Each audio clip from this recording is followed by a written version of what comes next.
We are with you, Falun Gong practitioners. Supporters call for an end to persecution in China on 27th anniversary at Toronto event.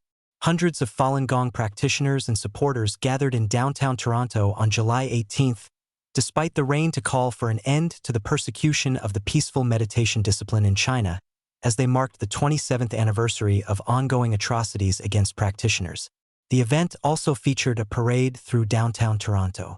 We are here to remind our government, Canadians, about the persecution of Falun Gong in China, former Conservative MP Vladislav Lysen said during a rally at Queen's Park ahead of the parade.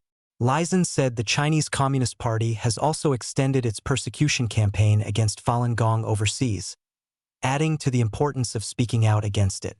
The Chinese government, through its agencies, through its agents, are working on the campaign of disinformation, misinformation, lies, and it reaches Canada, he said. I grew up in Poland under the communist system, and they were the same way. They used to jail people, kill people, but the change has come, he said, adding that the same change will also come to China to bring an end to the persecution.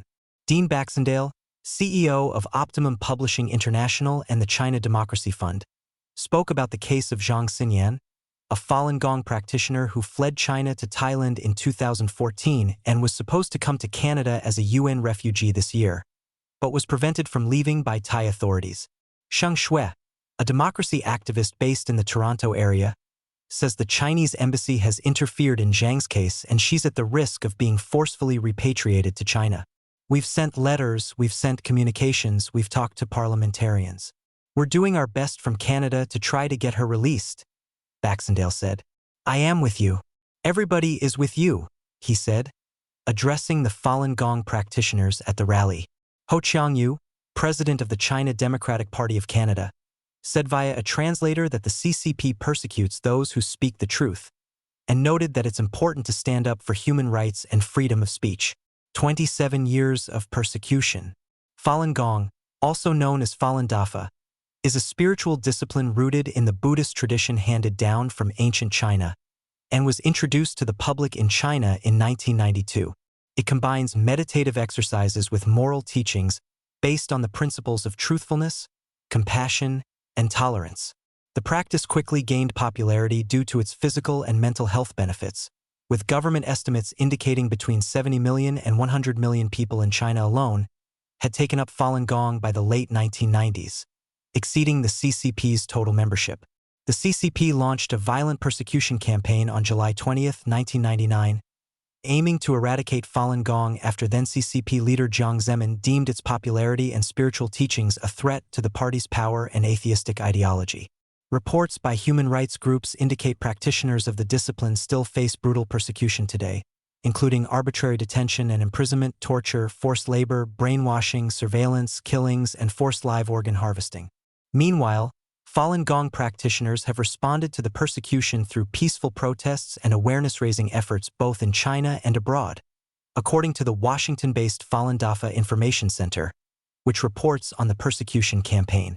The center says practitioners in China distribute informational materials, document and relay accounts of abuses to contacts overseas, and pursue petitions and legal complaints at an unprecedented scale, despite the risks involved. At the commemorative events across Canada this week, Falun Gong practitioners and supporters held signs that read, "Stop CCP's transnational repression of Falun Gong," "Stop organ harvesting in China," "Falun Dafa is good," and "Quit the CCP." In 2004, the Epoch Times published 9 commentaries on the Communist Party to spread awareness about the history of the CCP and its human rights abuses.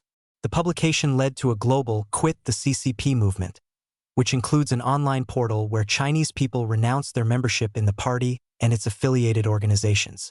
To date, more than 445 million have quit the CCP.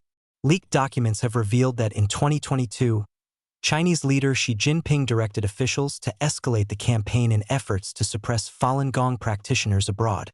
As was previously reported by the Epoch Times, Xi's directives ordered officials to renew attacks on Falun Gong overseas using disinformation and lawfare with no traceability to the CCP.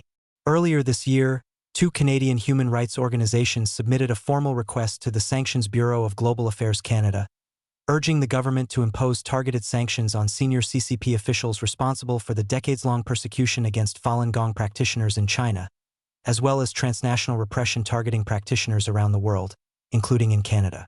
Canada previously sanctioned 12 CCP officials and one entity involved in human rights violations against ethnic and religious minorities in China, such as Uyghurs and Tibetans, as well as against Falun Gong practitioners.